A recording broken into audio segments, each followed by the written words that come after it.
अस्सलामुअलैकुम दोस्तों, कैसे हैं आप।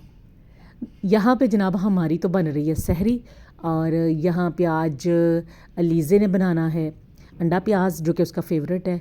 तो वो कह रही थी मामा आज पराठे और साथ में अंडा प्याज होगा।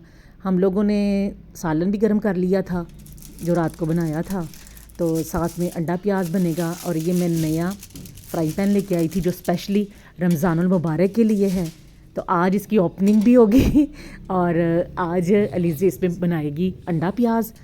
तो लेट्स सी, देखते हैं कि अलीज़े कैसा बनाती है। और ये देखिए इसका कलर भी बिल्कुल डिफरेंट है। पहले मैं हमेशा ब्लैक कलर की जो बर्तन वगैरह है ना नॉन स्टिक के लेती रही हूँ, लेकिन इस दफ़ा मैंने कलर चेंज किया है। और ये कलर हमना की चॉइस का है, वैसे मुझे भी पसंद आया था लेकिन हमना का फेवरेट है, उसने कहा था कि ये वाला कलर लेना है। अब मैंने जल्दी जल्दी से पराठे बनाने शुरू कर दिए हैं और अलीज़े तैयार करेगी अंडा प्याज। और ये बहुत ही टेस्टी बनता है। और जैसा कि आपको पता है कि ये बहुत सिंपल सी रेसिपी है और जल्दी से बनने वाली है, इसीलिए हमने सोचा था कि पराठे के साथ ये बनाएंगे और साथ में चाय भी होगी और दही भी होगी। इफ्तारी के बाद नमाज़ पढ़नी होती है और तरावियाँ पढ़ने के बाद फिर मेरी सारी फैमिली रेस्ट करती है और मैं भी करती हूँ, लेकिन ये कि मुझे नींद नहीं आती, तो फिर मैं वीडियो वगैरह एडिट कर रही होती हूँ। और देखिए मैं बड़ी मेहनत से ये वीडियो बनाती हूँ और आप लोगों के साथ शेयर करती हूँ। तो अगर आपको अच्छी लगती हैं तो प्लीज़ छोटा सा कमेंट तो किया करें, जिससे मुझे खुशी मिलती है। जैसे कि लास्ट जो वीडियो मैंने अपलोड की थी उसको आपने सब ने बहुत पसंद किया था और इतने अच्छे अच्छे कमेंट्स मैंने पढ़े, तो मुझे बहुत खुशी हुई थी। तो लगता है कि वो जितनी भी मेहनत की है ना वो उसका फल मिल गया है, तो मुझे बड़ा अच्छा लग रहा होता है आपके कमेंट पढ़ने का। और यहाँ पे जनाब जल्दी जल्दी में अलीज़े तैयार कर रही है अंडा प्याज। साथ में हम लोगों ने नातें लगाई हुई थी और वसीम बदामी का जो प्रोग्राम है शान रमज़ान, वो तो जैसे ही उठते हैं हम लोग और फिर तहज्जुद के नफल पढ़ने होते हैं, बच्चों से भी पढ़ाते हैं। और कोशिश करनी चाहिए कि इन दिनों में बच्चों को पता हो कि हमें तहज्जुद भी पढ़नी है। जब वो सो के उठते हैं ना तो मैं फ़ौरन से कहती हूँ कि पहले जाके तो वज़ू करो, जो मुँह हाथ धोना है ना वो वज़ू ही आपने करके निकलना है, और साथ ही 2 नफल तहज्जुद के पढ़ो। और उसके बाद फिर हम लोग शान रमज़ान लगा लेते हैं, फिर बच्चे हेल्प भी करवाते हैं साथ साथ। और आपको पता ही है कि मुसलमानों का एक जज्बा होता है सहरी में उठने का, अच्छे खाने तैयार करने और पराठे बनाने। और इन पराठों का जो मज़ा है सहरी के पराठों का, इसका तो जवाब ही नहीं है। आप पूरा साल पराठे बनाते हैं लेकिन वो वाला टेस्ट आपको नहीं मिलता जो सहरी के पराठों का है ना। ऐसा ही है ना। अगर आपको भी ऐसा फ़ील होता है तो आप भी कमेंट करके मुझे बताइएगा कि आपके साथ ये फीलिंग्स हैं। मुझे तो ऐसा लगता है कि रमज़ान के जो पराठे हैं वो सबसे मज़े के होते हैं, क्रिस्पी क्रिस्पी और सॉफ्ट भी होते हैं लेकिन मज़े के भी होते हैं और इनका टेस्ट डिफरेंट है। इसी तरह जैसे कि हमने अपने बचपन में रोज़े रखे हैं तो मेरी अम्मी पराठे बनाती होती थी, तो उनके जो पराठे हैं वो बड़े ही मज़े के होते थे। वो बहुत हैवी वाले पराठे होते थे, बड़े बड़े होते थे और इतने टेस्टी क्रिस्पी कि हम पूरा पूरा पराठा खा जाते थे और इतना मज़ा आता था। फिर हम कहते थे अम्मी से कि वो जो पराठे सहरी के हैं ना वही बना कर दिया करें हमें, लेकिन अब वो पराठे बहुत याद आते हैं।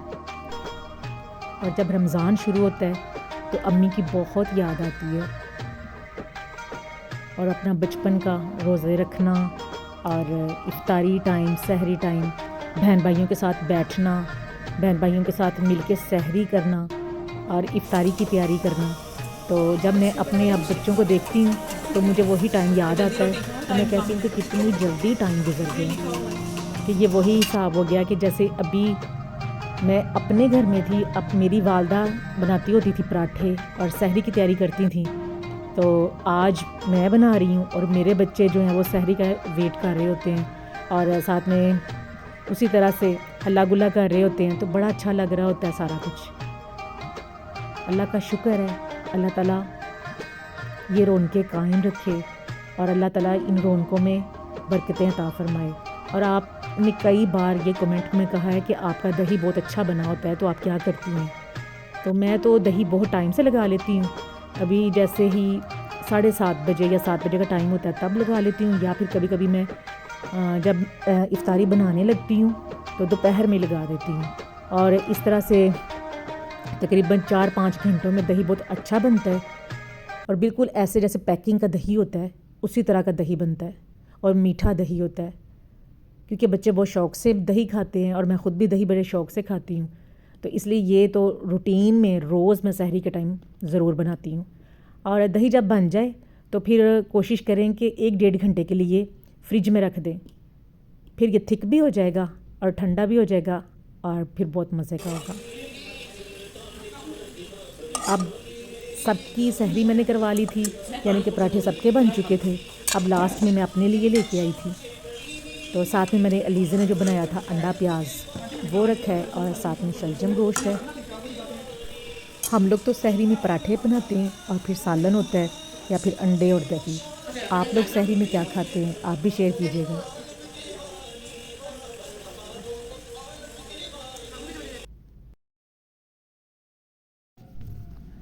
फ़जर की नमाज़ अदा करने के बाद मैंने कुरान पाक पढ़ा है, और फिर मैंने बाहर देखा तो इतना प्यारा मौसम हुआ था।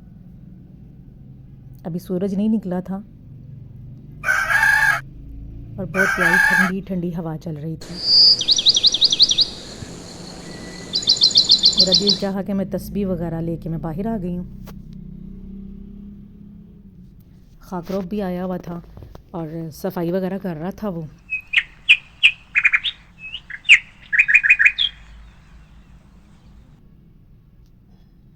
इतनी प्यारी ठंडी ठंडी हवा चल रही थी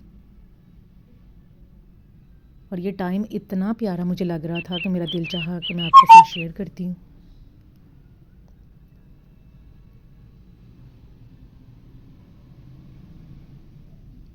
आजकल बादल भी बन जाते हैं और इतने प्यारे, ये देखें बर्ड्स जा रहे थे, फ्लाई कर रहे थे। मुझे ये टाइम इतना प्यारा लगा कि मेरा दिल चाहा कि मैं इसको कैप्चर कर लूँ। पूरा घर नीट और क्लीन हो चुका था, क्योंकि आज मैंने पूरे घर की सफाई करवाई है और सारी बेडशीट्स चेंज की हैं। पिछले दिनों बारिशें होती रही हैं, लेकिन अब धूप निकली हुई थी तो मेरा दिल चाहा कि मैं बैक साइड की भी खिड़कियां खोल दूं ताकि धूप अंदर आए।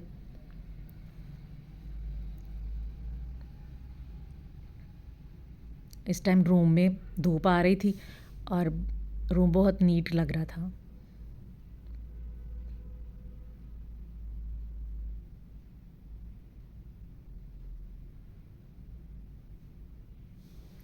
इस टाइम मैं बिल्कुल फ्री थी क्योंकि सारे काम मुकम्मल हो चुके थे और मैंने आज पुलाव तैयार करना था। बाकी कुछ इफ्तारी के लिए जो रेसिपीज़ बनानी है वो बच्चियाँ तैयार करेंगी। फिर मैंने सोचा कि मैं थोड़े से कपड़े जो हैं वो वॉश कर लेती हूँ, तो मैंने फिर अब मशीन लगाई और कुछ कपड़े मैंने मशीन में डाले हैं। मैंने कहा कि धूप का फ़ायदा उठाना चाहिए, आज कपड़े धो लूँगी तो वो खुश्क भी हो जाएंगे।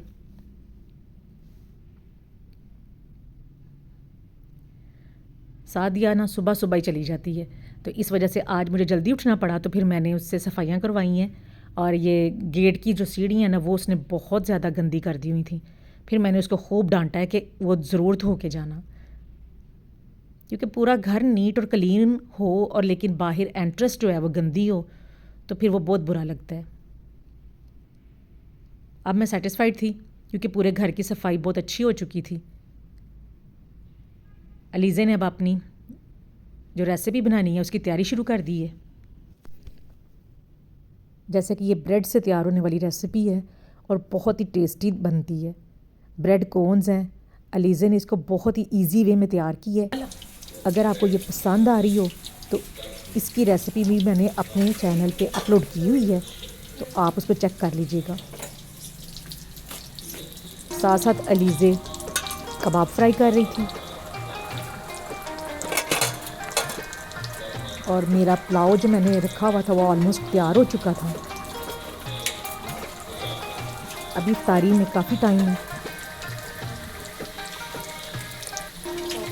अब खुशबुएं फैल चुकी हैं हर तरफ। बाकी सब चीज़ें टेबल पे सजा दी हुई थी, एक कबाब और ब्रेड कोन्स। इनकी तैयारी भी बाकी है।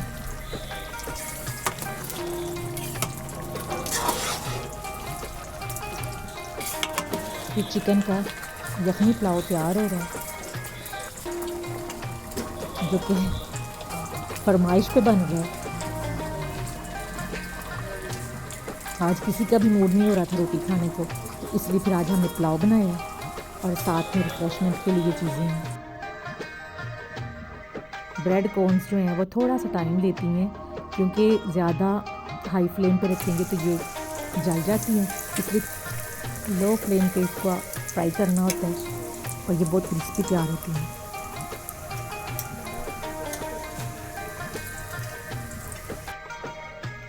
यहाँ पे समोसे फ्राई हो रहे हैं। समोसे हमने बना के तो इनको फ्रीज़ किया हुआ है, इसलिए फिर वो डेली बेसिस पे जितने चाहिए होते हैं उतने हम निकाल के फ्राई कर लेते हैं।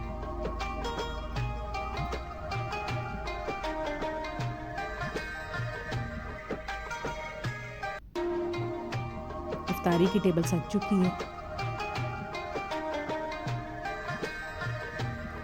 रोज़ा हमारा इफ्तार हो चुका है। आज की मैंने सहरी से लेके इफ्तारी तक की सारी रूटीन आपके साथ शेयर की है।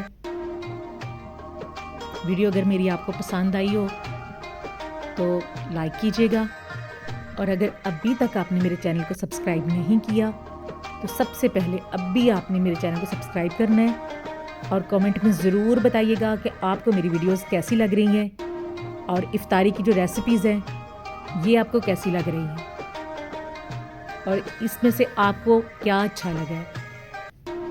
आई मीन कबाब, समोसे या फिर ब्रेड कोन्स।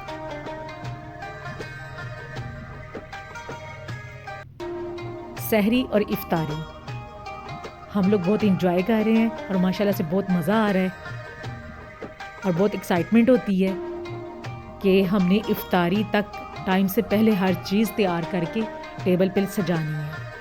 आज हमने दही भल्ले नहीं बनाए थे, चना चाट बनाई है। सहरी में हम लोगों ने डिसाइड किया था कि अब कुछ डिफरेंट होना चाहिए, तो इसलिए फिर आज चना चाट बनी है, जो कि बहुत ही कलरफुल है और बहुत ही टेस्टी नज़र आ रही है। अब मैं खाऊंगी तो आपको बताऊंगी कि कैसी थी। इसमें इमली की चटनी भी ऐड की हुई है।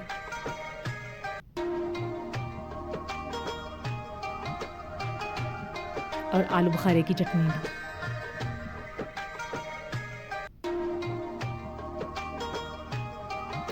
चना चाट तो बहुत टेस्टी है, इसकी रेसिपी भी आपके साथ शेयर करूंगी।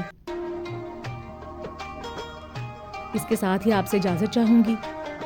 मिलती हूँ आपके साथ नेक्स्ट व्लॉग में। दुआओं में याद रखिएगा, अपना ख्याल रखिएगा। अल्लाह हाफिज़।